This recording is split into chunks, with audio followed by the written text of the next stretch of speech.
भेज देंगे, अब अलग से कराएंगे टाइम जाएगी दोस्ती में। 4 लाइन की हम भेज देंगे, आप 100% कर लोगे, कुछ भी इसमें नहीं है। 4-5 लाइन के हम भेज देंगे, हम याद दिला देना आज मैसेज दिन में, क्योंकि अभी तो टाइम रहता नहीं भाई। एक बार याद दिला देना, भेज देंगे 4-5 लाइन के, उसमें क्या करेंगे, टाइम वेस्ट हो गया दोस्ती में, पीछे सब लेना पड़ेगा, कुछ नहीं है।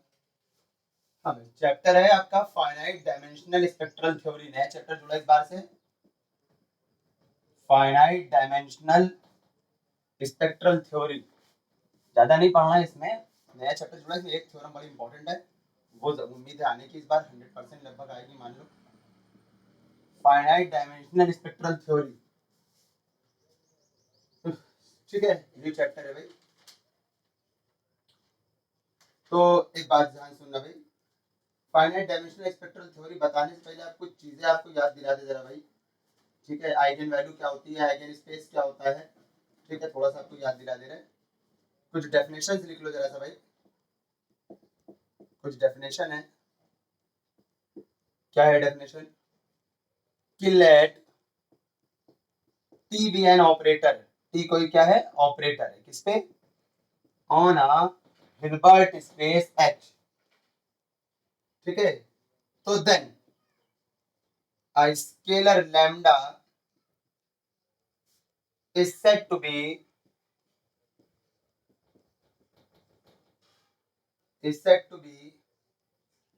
an eigenvalue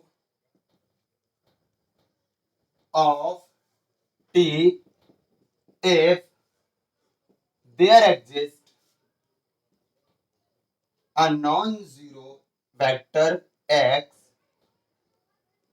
in H such that tx बराबर लेमडा एक्स। सबने पढ़ा है ये बात भाई, कुछ नया नहीं है, आपने पढ़ा है x बराबर लेमडा एक्स, याद नहीं होगा अलग की बात भाई। आइगन वैल्यू के लिए यही था आपका, ax बराबर होता था लेमडा एक्स, यही चीज थी आइगन वैल्यू के लिए, आपने पढ़ा होगा बहुत पहले कभी बेसिक में। तो आज तो लेमडा कहलाती थी भाई आपकी आइगन वैल्यू, किसकी, वहां पर था, वहां पर ये था, वहां मैट्रिक्स के लिए था, ऐसे कैपिटल कुछ लिखा रहता था, ax बराबर लेमडा एक्स, या इसी को ऐसे भी लिखते थे a minus lambda I x बराबर 0, ऐसे भी लिखते थे इसी को, ठीक है। तो आप कहते थे लेमडा क्या है, आइगन वैल्यू है किसकी, a की, और x कहलाता था आइगन वेक्टर किसका, for corresponding eigen value lambda, ठीक है। तो ये चीज आपने पढ़ा है, अच्छे से आपको ध्यान होना चाहिए कि टी भी एन ऑपरेटर, बस वहां पर ए क्या थी, मैट्रिक्स थी, यहाँ टी क्या एक ऑपरेटर है, ठीक है, बस इसके लिए ऑपरेटर के लिए बनाया गया है ये।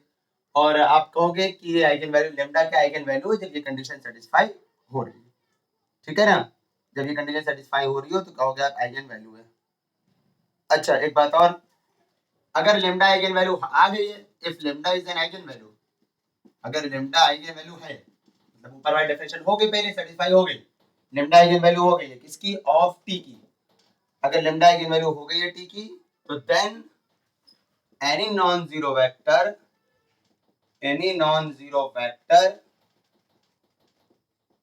x in H such that px बराबर lambda x is called eigen vector. कौन इज कॉल्ड, x को कह रहे हैं, इज कॉल्ड x को, अगर लेमडा आइगन वैल्यू, मैंने बता दी लेमडा आइगन वैल्यू, तो x क्या कहलाता है, eigen vector, lambda is called eigen vector corresponding to the eigen value lambda.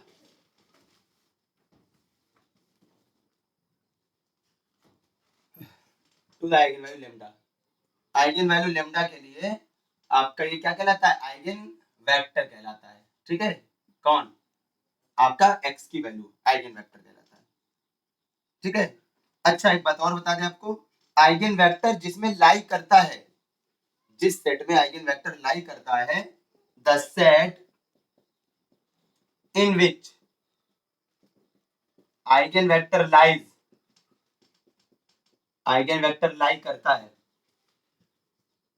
ठीक है, the set in which eigen vector lies is called eigen space, उसे कहते हो आइगन स्पेस। तो आइगन वेक्टर जिसमें लाई करता है जिस सेट में, उस सेट को आप बोलते हो आइगन स्पेस। ठीक है, तो आइगन स्पेस वर्ड आपका अभी आगे आएगा बार बार। तो आइगन स्पेस का मतलब होगा जिसमें आपका आइगन वेक्टर लाई कर रहा है। ठीक है, जिसमें भी आपका आइगन वेक्टर लाई कर रहा है। तो आप ये ऐसे भी लिख सकते हो कि m मान लो, अगर मान लो कोई m सेट है, ठीक है, जिसमें ये x लाई कर रहा है और such that a minus lambda I x बराबर 0 है। ठीक है, x स्मॉल है तो स्मॉल ही रख दो, a की जगह t है तो आप t रख दो भाई, अपने अकॉर्डिंग सेट कर लो जरा सा भाई। वो तुमने मैट्रिक्स के लिए लिखा है, वो हमने मैट्रिक्स के लिए लिखा है भाई। ठीक है, तो आपका और x क्या है यहाँ पर भाई, जब ये होता है तो इसमें से x की वैल्यू जो आएगी वो क्या कहलाएगी बताओ। x की जो वैल्यू होगी वो कहलाएगी आपकी, क्या कहलाएगी बोलो, x की वैल्यू आपकी कहलाएगी आइगन वेक्टर, आइगन वेक्टर। और एक पहचानो, ये पता है क्या लिखा है, बताओ ये क्या लिखा है, पहचानो ये कुछ लिखा हुआ है, क्या लिखा है बता सकते हो कोई, क्या लिखा है, किसका, नहीं किसके, नहीं किसके लिए, किस ऑपरेटर के लिए नल स्पेस है ये, हाँ टी माइनस लेमडा आई के लिए है, याद रखना। तो ये क्या है, इस नल स्पेस है भाई, ये किसका है, ये नल स्पेस भी हो गया, आइगन स्पेस तो है, ये नल स्पेस भी है, टी माइनस लेमडा आई का नल स्पेस भी है, याद रखना। ठीक है, और ये आइगन स्पेस तो है, इसको तो कोई दिक्कत ही नहीं है भाई, ये आपका आइगन स्पेस तो है, इट इज ऑब्वियस। ठीक है, तो ये बात याद रखना भाई। तो ये आपका आइगन स्पेस हो गया है, और कुछ चीजें हैं हम लिखा रहे हैं हम पहले आपको कुछ बात नोट में लिख लो जरा सा, क्योंकि कुछ पीछे एक आध थ्योरम थी लेकिन जरूरत नहीं थी इसलिए नहीं कराइए, तो उसको एज ए नोट लिख लेना क्योंकि आगे जरूरत पड़ेगी। भाई लगभग ने सभी थ्योरम कराई है, जो हमें जो आती रहती है, जो हमको मालूम है नहीं रिपीट हो रही उनको नहीं कराइए। ठीक है, तो परेशान ना होना प्लानर से देख के, ये थ्योरम हमने छोड़ दिया है, ऐसा कुछ भी नहीं है। छोड़ने का रीजन टफ या इजी नहीं है, छोड़ने का रीजन सिर्फ ये है कि इंपॉर्टेंट या अनइम्पोर्टेंट।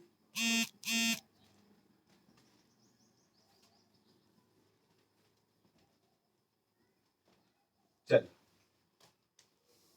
हाँ एक बात कहीं पर नोट कर लेना ध्यान से, ये जरूरत पड़ती है, आप नोट में लिख लेना, एज ए थ्योरम है, ये एज ए थ्योरम है, लेकिन आपकी आई हुई भी है लेकिन आती नहीं है, इंपॉर्टेंट नहीं है इतनी, आज इंपॉर्टेंट नहीं है, बहुत बड़ी भी है और इंपॉर्टेंट भी नहीं है, इसलिए नहीं कराया भाई। कहीं लिख लेना इफ, ये आपने P1 P2 ये पढ़ा था आपने, P1 P2 PN are perpendicular projections, अगर ये आपके परपेंडिकुलर प्रोजेक्शंस हैं, ठीक है, इसकी जरूरत पड़ेगी इसलिए मैं लिख दे रहा अभी से, अगर ये आपके परपेंडिकुलर प्रोजेक्शन है किस पे, on closed linear sub space M1 M2 Mn, किस पे, of a Hilbert space H पे, then their some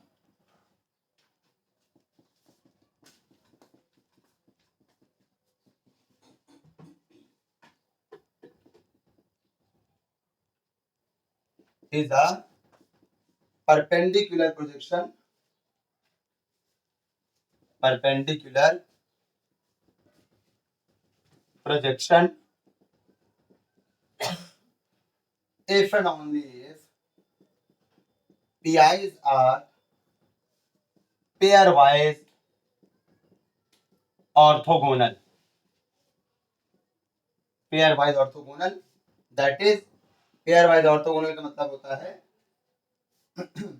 that is PI PJ equal to 0, ठीक है, for all I cannot equal to J। तो ये सुन लो भाई, अगर P1 P2 प्रोजेक्शन किस पे, M1 पे, P2 किस पे, M2 प्रोजेक्शन है, P3 किस पे, M3 पे प्रोजेक्शन है, कल बताया था, Pn किस पे, Mn पे प्रोजेक्शन है, और P क्या है, P सारे प्रोजेक्शन का सम है।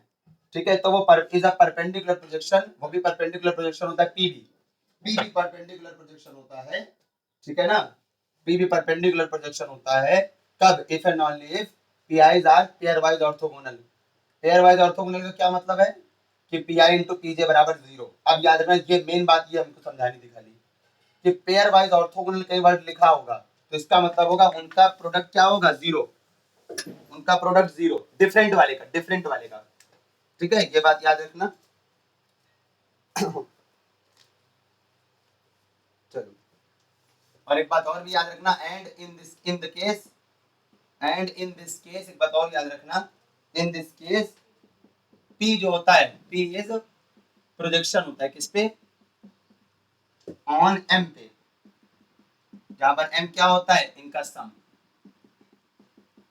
फिर से रिपीट कर रहे हैं स्टेटमेंट, ये बात है नोट में जो है कि P1 P2 अगर प्रोजेक्शन है M1 M2 Mn पे, यानी P1 M1 पे प्रोजेक्शन है, P2 M2 पे है, तो उसका सम जो होता है P जो होता है, ये वाली बात हम ये वाली बात को एक्सप्लेन कर रहे हैं, उनका सम जो होता है वो इनके सम पर प्रोजेक्शन होता है। ये तो लिखा है ध्यान से देखो, P1 P2 P3 Pn का सम, M1 M2 M3 Mn का सम पे प्रोजेक्शन होता है। ठीक है, कब होता है लेकिन, जब PIs are pairwise orthogonal, मतलब PI क्या होते हैं सारे, P1 P2 P3 सब क्या पेयर वाइज ऑर्थोगोनल का मतलब है हर डिफरेंट का प्रोडक्ट जीरो, हर डिफरेंट वाले P का प्रोडक्ट जीरो। चलो वापस आ जाते हैं हम लोग जहाँ चल रहे थे, क्योंकि भाई ये अभी आगे जरूरत पड़ेगी। चलो इसको नोट कर लो जरा सा, नोट ना किया हो तो कर लो भाई। अब एक छोटी सी थ्योरम है, इसका यूज है भाई आगे इसलिए करा रहे हैं, फाइनाइट डायमेंशनल वाले चैप्टर का ही है भाई, वापस आ गए हम।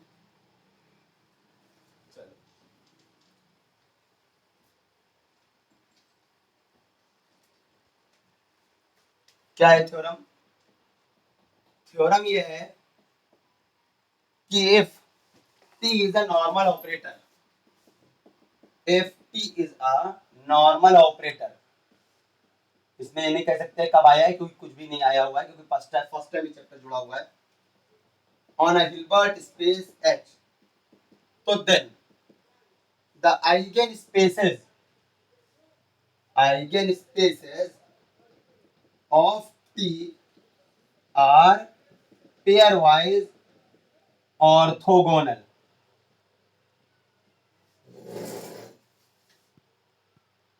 ठीक है, चलो भाई, तो अगर T नॉर्मल ऑपरेटर है तो आइगन स्पेसेस जो होते हैं पेयर वाइज ऑर्थोगोनल होते हैं। ठीक है, चलो प्रूफ करते हैं भाई। हमने मान ले रहे लेट भाई दो आइगन स्पेस है ना, दो मान ले रहे एक M1 एक M2, लेट M1 M2 भाई दो मान ले रहे हो, दो मान लो, अब तीन भी मान सकते हो, चार भी मान सकते हो, आपकी मर्जी है, दो मान ले रहे आइगन स्पेस। M1 M2 क्या है भाई, M1 M2 भी आइगन स्पेसेस, या आइगन स्पेसेस है किसके, of a normal operator T के। किस पर है T, ऑन H पर। भाई आइगन स्पेसेस का मतलब क्या हुआ, अरे भाई T की कुछ आपकी आइगन वैल्यूज आई होंगी और उनके करस्पॉन्डिंग आइगन वेक्टर जिसमें लाई करेंगे वो आइगन स्पेसेस कहलाएंगे। M1 M2 इसीलिए लिखे में दो, अब आप तीन भी मान सकते हो लेकिन दो बहुत है बस। ठीक है, अच्छा ये आपका ऑन एच पर ये हो गया। और एक बात और भी भाई, करस्पॉन्डिंग आइगन वैल्यू भाई, जब आइगन स्पेस आ रहा है तो आइगन वैल्यूज तो आनी आनी है। Corresponding eigen value corresponding to the distinct eigen value, distinct लेना ठीक है, सेम नहीं लेना है, distinct eigen values lambda 1 and lambda 2 respectively. मतलब ये आइगन स्पेस है किसके, इस लैम्डा इस आइगन वैल्यू के लिए, ये आइगन स्पेस है इस आइगन वैल्यू के लिए। आइगन स्पेस का मतलब कि लैम्डा 1 आइगन वैल्यू का जो आइगन वेक्टर निकाला होगा वो जिसमें लाई कर रहा होगा, जिस सेट में, उसको कहोगे आइगन स्पेस M1। फिर लैम्डा 2 एक आइगन वैल्यू आई किसकी, T की, T ऑपरेटर T की, जैसे A मैट्रिक्स की आती है वैसे यहाँ पर ऑपरेटर T की लैम्डा 2 एक आइगन वैल्यू आई। ठीक है, और उसका कुछ आइगन वेक्टर आया होगा उसके करस्पॉन्डिंग, और उसका आइगन वेक्टर जिस सेट में लाई कर रहा होगा उसे कहोगे आइगन स्पेस M2। ठीक है, हमारा एम क्या है, हमें शो करना है कि ये कैसे है, पेयर वाइज ऑर्थोगोनल है। ऑर्थोगोनल प्रूफ कर दो। अब तीन चार माने नहीं हमने, अगर तीन चार मानते तो M1 into M2 M2 M1 M2 M2 M3 M1 M3 तीनों को दिखाते आप ऑर्थोगोनल, बस हमने सिर्फ दो माने M1 M2। चलो इसके लिए क्या कर लो, ऑर्थोगोनल प्रूफ करने के लिए लेट कर लो x1 x2 क्या है, बी आर्बिट्रेरी वेक्टर। ठीक है, x1 x2 B arbitrary vectors, ये दो आर्बिट्रेरी वेक्टर्स हैं किसमें, of M1 and M2 respectively. ठीक है, आर्बिट्रेरी वेक्टर्स हैं, इन भाई अंदर होंगे, इन M1 M2 रिस्पेक्टिवली आपके ये आइगन वेक्टर्स हैं आपके रिस्पेक्टिवली। ठीक है, तो देन ये बताओ जरा सा, आपको बताइए T बराबर क्या होता है बोलो। भाई आपको पता है Tx बराबर होता है लैम्डा x, तो लैम्डा 1 है तो x1, tx2 बराबर होता है लेमडा 2x2। ठीक है ना, कोई दिक्कत तो नहीं भाई। अच्छा एक बात और सुन लो जरा सा भाई, आप एक काम करो, ये निकालो जरा, लेमडा 1 x1 x2 निकालो जरा सा। तो इसको ऐसे लिख सकते हो, लेमडा 1 x1 लेमडा 1 x2। ठीक है, लेमडा 1 x1 कौन है, tx1। लेमडा 1 x2 कौन है, लेमडा 1 x2, लेमडा 1 x1, एक मिनट भाई, आपका लेमडा 1 x1 ना, एक मिनट, लेमडा 1 x1 कौन है भाई, tx1, ठीक तो है। और लेमडा 1 x2 कौन है, लेमडा 1 x2, ये कैसे लिख सकते हो इसको भाई, एक मिनट रुकना जरा सा।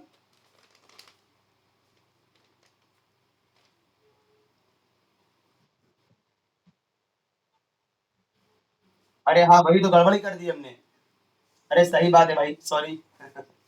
चलो तभी तो मिस्टेक हो रही भाई, रुक जाओ जरा सा। ये आप एक ही में तो भेज सकते हो खाली, सॉरी गलती हो गई तभी तो। ये हो जाएगा लेमडा 1 x1 x2, अब सही लिखा हुआ है।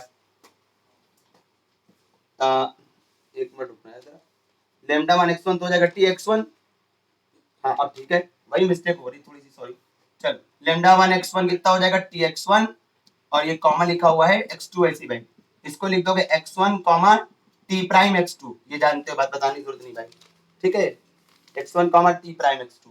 अच्छा एक बात याद रखना, एक बात आपको बता दे भाई, एक बात नॉलेज के साइड में हम लिखेंगे कि अगर tx2 बराबर लिखा है लेमडा 2x2, दोनों तरफ एड ज्वाइंट लो, दोनों तरफ एड ज्वाइंट लो भाई, दोनों तरफ एड ज्वाइंट लो।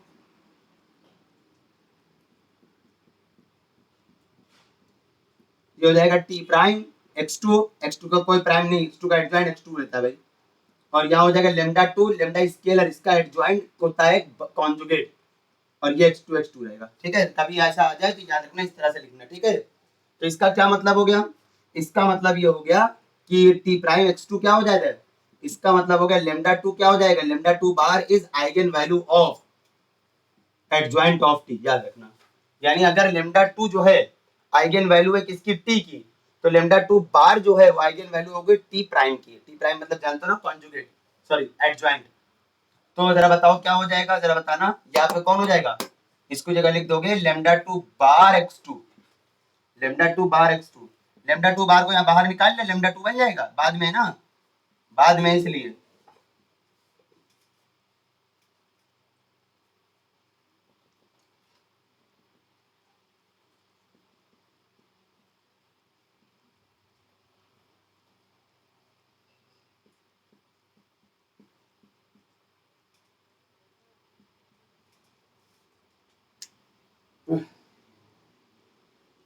ठीक है, इतना लिखो भाई।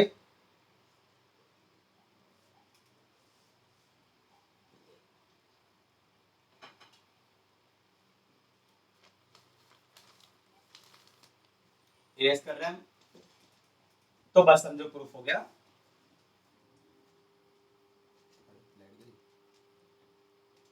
एक तरफ उठा लो इसको भाई,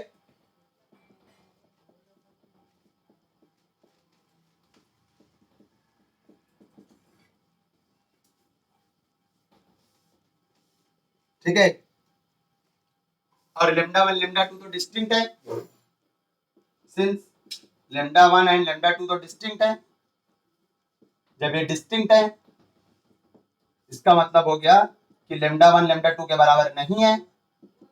जब बराबर नहीं है तो ये चीज जीरो नहीं हो सकती है, तो इसका मतलब फिर क्या हो गया, फिर कौन जीरो, फिर ये जीरो। और ये जीरो का मतलब क्या हो गया भाई, x1 is orthogonal to x2, inner product zero.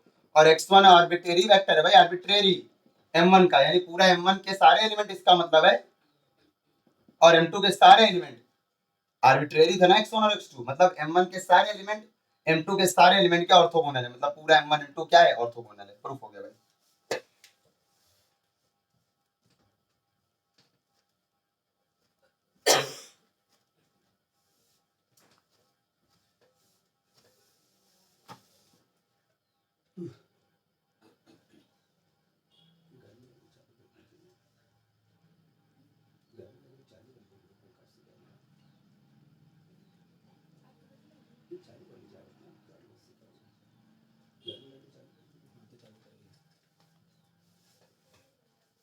ठीक है, चलो भाई अब आगे बढ़ते हैं हम लोग। मेन जो हमें कराना है spectral spectral theorem. Spectral theorem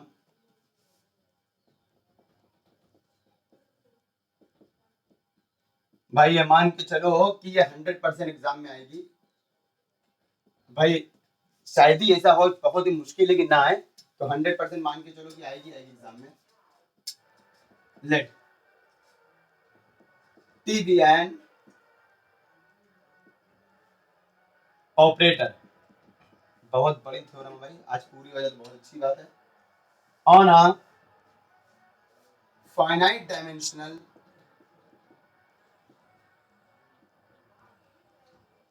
Hilbert space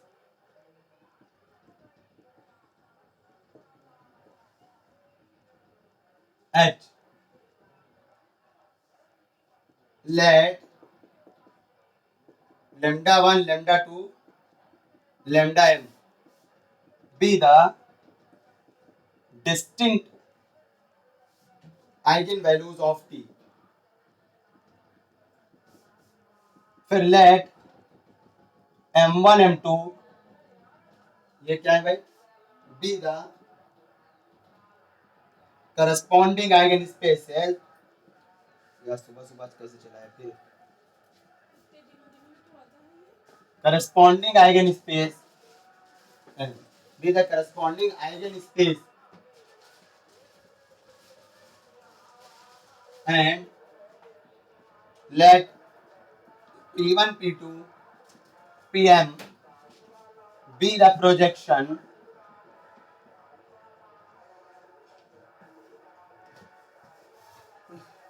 projections on these eigenvalues, eigenspaces, sorry, on these eigenspaces,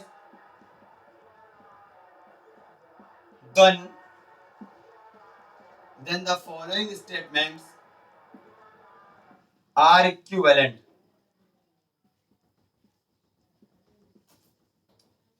are equivalent, हो सकता है अगर पूरी ना आए तो हो सकता है कुछ पार्ट इसका आ जाए, लेकिन आएगा जरूर, हमको 100% समझ लो, क्योंकि थ्योरम बहुत बड़े हो सकता है लॉन्ग में पूरी ना दे, या हो सकता है कुछ पार्ट खाली दे दे, आएगा जरूर लेकिन 100% एग्जाम में।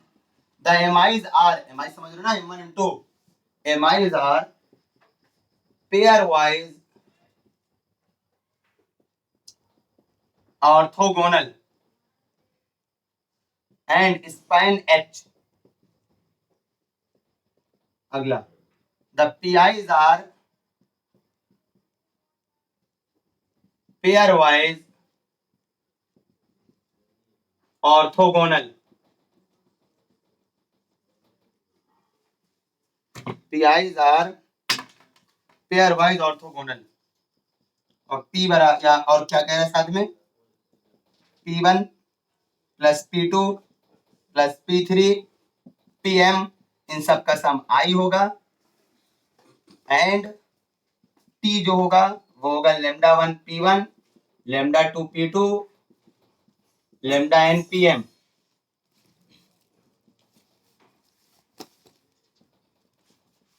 तीसरी बात, T इज नॉर्मल।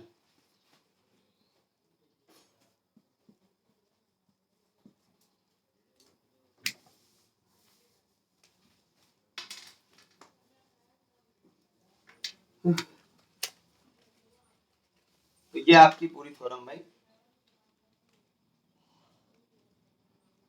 इसके फर्स्ट से सेकंड, सेकंड से थर्ड तो बहुत इजी है, सिर्फ खाली दिक्कत थोड़ा बहुत करेगा वो थर्ड से फर्स्ट थोड़ा बड़ा है,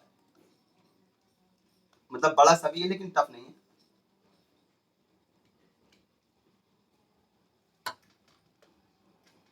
एक मिनट भाई,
तो आपसे कह रहा है टी कोई ऑपरेटर है, ठीक है, किस पे, ऑन हिल्बर्ट स्पेस एच पे, finite dimensional Hilbert space, finite dimensional क्या होता है हम बता चुके हैं, lambda 1 lambda 2 lambda 3 dash dash lambda m be the distinct eigen values, ठीक है, डिस्टिंक्ट आइगन वैल्यूज किसकी, टी की।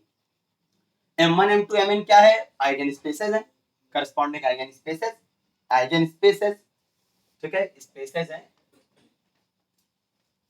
Corresponding eigen spaces. अच्छा, ये आपके करस्पॉन्डिंग आइगन स्पेसेस हैं, और साथ में कह रहा है p1 p2 pn ये सब क्या है भाई, जो p1 p2 pn ये सब जो है प्रोजेक्शन है, कहां तक, pn तक की, ऑन दीज आइगन स्पेसेस, मतलब p1 जो है वो m1 पर आई होगा, p2 जो होगा वो m2 पर आइगन प्रोजेक्शन होगा, डेल डैश pm जो होगा वो mn लेम्डा सॉरी किस पे, mn पर क्या होगा, आइगन स्पेस होगा, ठीक है, लेम्डा 1 लेम्डा m है, ये m है भाई, ठीक है, धोखे से लिख गया ये m है, सब कुछ m में चलना ना, तो m है वो, जब ये आइगन वैल्यूज m है तो आइगन स्पेस भी m होंगे। अच्छा भाई, वो आपका m है, नॉट mn, mm, ठीक है, चलो ठीक है। Then following statement are equivalent, sorry क्या इक्विवेलेंट है statement, MIs are pairwise orthogonal and span H, सारे एमाइज जो है पेयरवाइज ऑर्थोगोनल हैं, and span H, span H का क्या मतलब होगा, स्पाइन एच का मतलब हो गया, स्पाइन एच का मतलब हो गया, क्या हुआ स्पाइन एच का मतलब, कि एच के एलिमेंट को एमआई मतलब कौन कौन, m1 m2 delta dash m3 delta dash mm के एलिमेंट्स के लीनियर कॉम्बिनेशन के फॉर्म में लिख सकते हैं।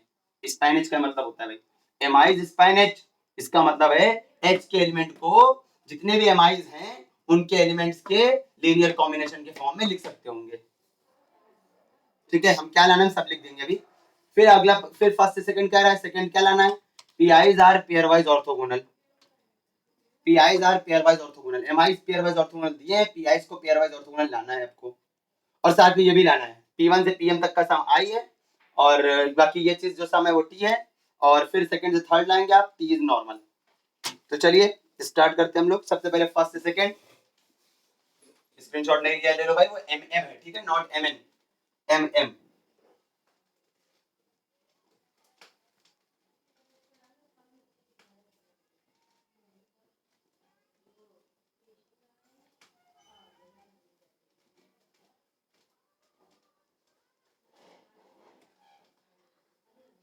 चलिए सुनना जरा भाई, सबसे पहले हम लोग आएंगे प्रूफ में फर्स्ट से सेकंड,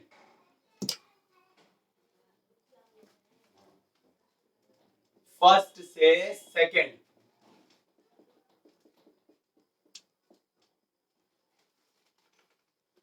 चलो भाई फर्स्ट में क्या लिखेंगे, suppose MIs are pairwise orthogonal,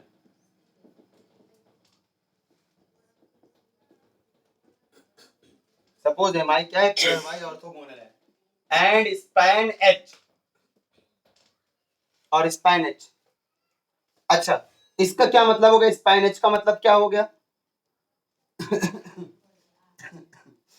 span H का मतलब क्या हो गया, सिंस एमाइज स्पैन एच, इसका मतलब होता है तो देन एलिमेंट्स ऑफ एच, यहां लिख दे हमको याद है, can be expressed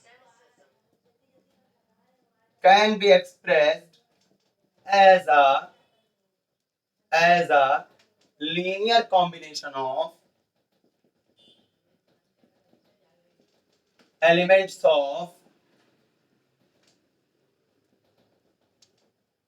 m1 mi का मतलब m1 m2 mn mm तक की, मतलब यह है कि for all x belongs to h, x बराबर x1 plus x2 linear combination होता है, तो हमने लीनियर कॉम्बिनेशन के लिए क्या कर दिया, हमने अल्फा 1 अल्फा 2 यहाँ होता था सब 1 ले लिया हमने, ठीक है, अगर ऐसे दिखता तो हम ये लिख भी दे रहे हैं अल्फा 1 x1 अल्फा 2 x2 कहां तक, अल्फा m xm तक की, वेयर आपको पता है सारे अल्फाइज क्या है, स्केलर्स होते हैं, एंड m1 और x1 कहाँ है, m1 में, x2 कहाँ है, m2 में, डैश xm कहाँ है, ये आपका mm में है, टेकिंग एक काम करना अपनी आसानी के लिए, सारे स्केलर को थोड़ी देर के लिए 1 ले लो। अपनी आसानी के लिए सारे स्केलर को थोड़ी देर के लिए 1 ले लिया हमने, तो यही तो आ जाएगा भाई। चलो अच्छा, एंड आपको एक चीज ये दी हुई है, आपको एक चीज क्या दी हुई है भाई, आपसे कह रहा है कि since MIs are pairwise orthogonal, MIs are pairwise orthogonal, MIs जो है पेयर वाइज ऑर्थोगोनल है, और पीआईज भी पेयर वाइज ऑर्थोगोनल है। वो प्रूफ नहीं करना है, प्रूफ करना है P1 PS P2, ये तो आपको है, आपको एमआईज क्या है, पेयर वाइज ऑर्थोगोनल है, एंड और ये भी लेके चलना है आपको, एंड पीआईज भी क्या लेके चलना है, पीआईज भी जो है वो आर पेयर वाइज ऑर्थोगोनल, ये भी जो है आपके पेयर वाइज ऑर्थोगोनल है। अब लाना क्या है आपको, पेयर वाइज ऑर्थोगोनल है, पीआई एमआई दिया है फर्स्ट में, ये जो दिया है पूरा पूरा फर्स्ट को सपोज लेके चल रहे हो, और पीआई जो है वो भी पेयर वाइज ऑर्थोगोनल है, ठीक है, ये दिया हुआ है आपको, ठीक है। जब आपका और पीआई, अभी ये वाला टर्म एक काम करना जरा सा, ये वाला टर्म अभी मत लिखो जरा सा, एमआई वाला टर्म ना लिखो, क्योंकि जरूरत है नहीं अभी, आगे जब जरूरत आएगी तो वो लिखेंगे आप, ठीक है। बस खाली पीआई वाला टर्म लिखो खाली बस, ठीक है। तो चलो करते जरा सा, लिख रहे हैं सिंस, अभी एमआईज वाला काम नहीं है, MIs are sorry PIs are pairwise orthogonal, वाला टर्म अभी जरूरत नहीं है, अभी बाद में लिख देंगे हम लोग, ठीक है। PIs orthogonal, pairwise orthogonal का मतलब क्या बताया था, पीआई पीजे बराबर 0 for all I can not equal to J, और जहां पर आई और जे कहां है पता है ना, 1 से m तक, जहां पर आई और जे क्या है 1 से m तक, और आई कॉमा जे क्या है 1 से m तक, ठीक है। चलो भाई नोट कर लो, कोई दिक्कत हो बताना भाई।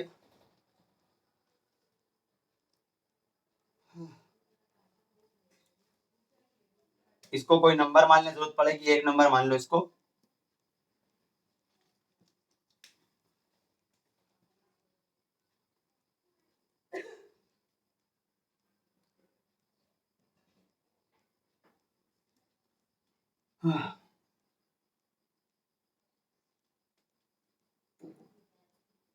कल से स्पेशल फंक्शन का है शुरुआत है भाई, कल से स्पेशल फंक्शन की शुरुआत है।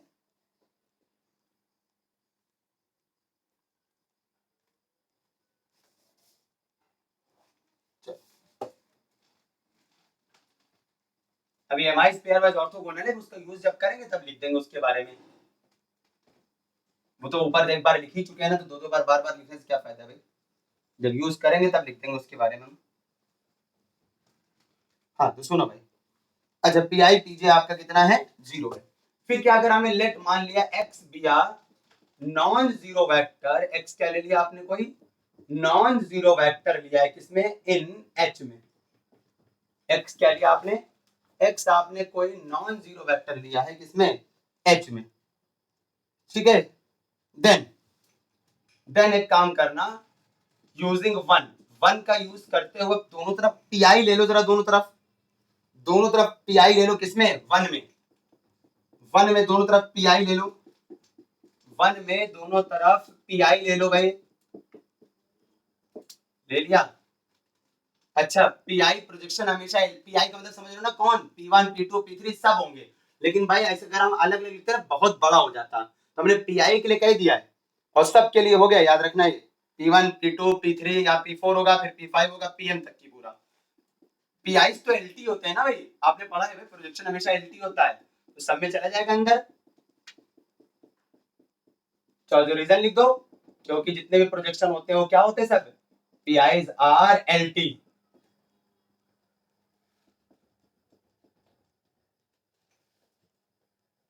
पीआईज आर एलटी, ठीक है। आगे आते भाई, पीआईज आपके एलटी होते हैं, ठीक है, याद रखना। अच्छा एक बात तो आपको मालूम ही है, क्या इसको जरा सा नंबर 2 मान लो, काम पड़ेगा इसके आगे। एक बात तो आपको पता है, सिंस आपको पता है एक्स अगर एमआई में है, एक्स अगर एमआई में, एक्स नहीं एक्सआई ले लो क्योंकि एमआई है ना भाई, एक्सआई का मतलब x1 x2 x3, ठीक है।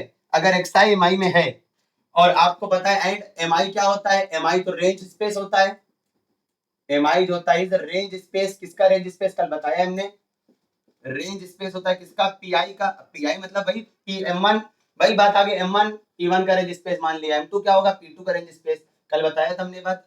और आपको पता है, और आपको पता है रेंज स्पेस में क्या होता है, रेंज स्पेस में होता है पी आई एक्स आई बराबर एक्स आई नहीं हो जाएगा, अरे भैया याद करो एम में कैसे एलिमेंट थे, एम में वो एलिमेंट थे एच के जिसके लिए पी एक्स बराबर एक्स था, यानी अगर एक्स आपका कहाँ है, या आपका ऐसे भी लिख सकते थे अगर एक्स आपका एम में है तो पी एक्स बराबर एक्स होता था, तो वैसे एक्स आई एम में लोगे तो पी एक्स आई बराबर क्या हो जाएगा, एक्स आई हो जाएगा, ठीक है, पी आई एक्स आई, क्योंकि आप पी नहीं है खाली भाई, आपके पास पी आई है तो यहाँ पी आई कर दो, यहाँ तक तो वही है यहाँ पर, ठीक है, इसी को देख के हमने पी आई जैसे सेम था इसी को बना लिया हमने। अब पी आई एक्स आई का क्या मतलब हो गया पता है, पी आई एक्स आई का मतलब हो गया P one x one P two x two same वाले सारे, मतलब that is P one x one बराबर एक्स वन आई बराबर वन लोगे, पी टू एक्स टू बराबर एक्स टू आई बराबर टू लेने पे ऐसे लेते रहो, पी एम एक्स एम बराबर एक्स एम आई बराबर एम लेने पे ये होगा, सेम वाले सारे इसका मतलब वो आ गए, अभी देखिए डिफरेंट वाले एंड आपको